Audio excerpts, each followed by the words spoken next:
Welcome les amis, on se retrouve pour Indie Tour, la chronique consacrée au circuit indépendant.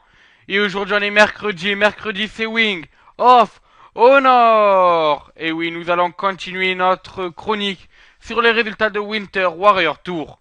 Donc mais commençons donc directement par les résultats de ce show. Et quel premier match pour ce Winter Warrior Tour ce week-end. Vu que Mark et Jay Briscoe, donc les Briscoe, ont affronté The Queendom, Mike Bennett et Matt Taven. A noter donc que le match a commencé suite à l'attaque du Queendom la semaine dernière sur les Briscoe.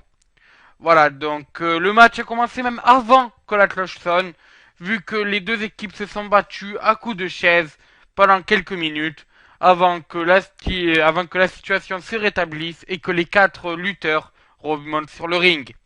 Donc ensuite un match normal a commencé et c'est donc les Briscoe qui ont gagné le match par disqualification après un coup de chaise justement de Matt Taven au bout d'une dizaine de minutes sur un des frères Briscoe. À noter que après le match, les Queendom, donc Matt Taven, Maria Kanellis et Mike Bennett se sont attaqués à Jay Briscoe, le champion donc, de la ROH. Et là, on a eu un retour surprise. Enfin, je devrais plutôt dire une arrivée surprise à la ROH. Vu que OGB, et oui, la lutteuse de la TNA, vient de rentrer dans le rang donc, de la ROH pour aider les Briscoe. Donc elle a expédié un petit coup de chaise à Mike Taven et a fait fuir tout le monde. Et donc ben voilà, les Briscoe ont terminé ce match sur le ring pendant que The Queendom prenait la fuite. Et oui, comme quoi une fille peut arriver à faire prendre la fuite à des hommes. Bien, ben passons donc directement au deuxième match de cette soirée. C'était pour le Top Prospect Tournament. Donc un tournoi qui est censé promouvoir les jeunes donc lutteurs donc de la fédération. Notons quand même la qualification donc, de Donovan Dijak, c'était la semaine dernière face à Jake Gidern. Et la qualification de Will Ferreira, c'était il y a 2 semaines face à Jay Diesel.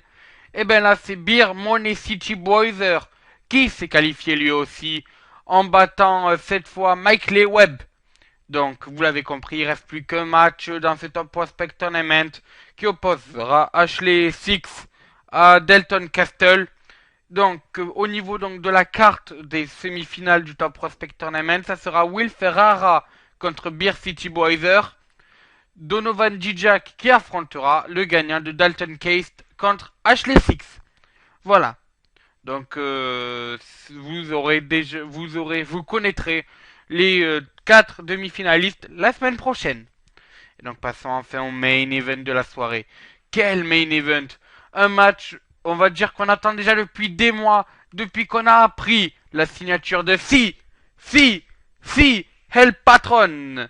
Et oui, Christopher Daniel, The Fallen Angel, a affronté Hell Patron Del Rio, Alberto, El Patron Del Rio. Donc dans un match en 1 contre 1, à noter que Jay Lethal, qui avait déjà défié El Patron la semaine dernière, était aux abords du ring. Et donc au niveau du match très très bon entre les deux lutteurs, gagné par Alberto Del Rio après un crossarm breaker, voilà. J'ai du mal à prononcer son nom en mode japonais. Donc, suite à cette victoire d'Alberto Del Rio, les deux lutteurs sont bien sûr serrés la main parce que ben voilà, il y a du respect entre ces deux lutteurs. Christopher Daniel est alors parti sous les They was awesome.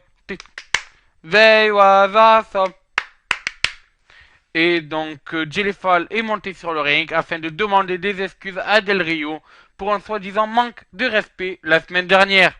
Ce dernier lui a répondu avec une claque et le House of Truth, Jay Giselle, trouve Martini, même s'il a rien foutu, et Jay Lethal sont attaqués alors en 3 contre 1 sur El Patron, mais Bad Influence, connu aussi sous le nom de Via Addiction à l'ROH, Christopher Daniel et Frankie Kazarian, sont venus donc, on va dire, libérer un peu tout cela. Donc ceci annonce bien sûr une feud entre Via Addiction et le House of Truth, d'où nous aurons bien sûr des nouvelles de cette rivalité dans les semaines à venir.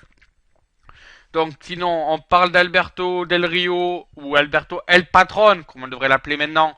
Eh bien sachez qu'en plus de la ROH, El Patron ira à la Lucha Underground C'est officiel. Il a d'ailleurs fait partie des taping TV de la Lucha Underground il y a quelques jours. Et donc on le verra d'ici peu dans la fédération mexico-américaine de catch.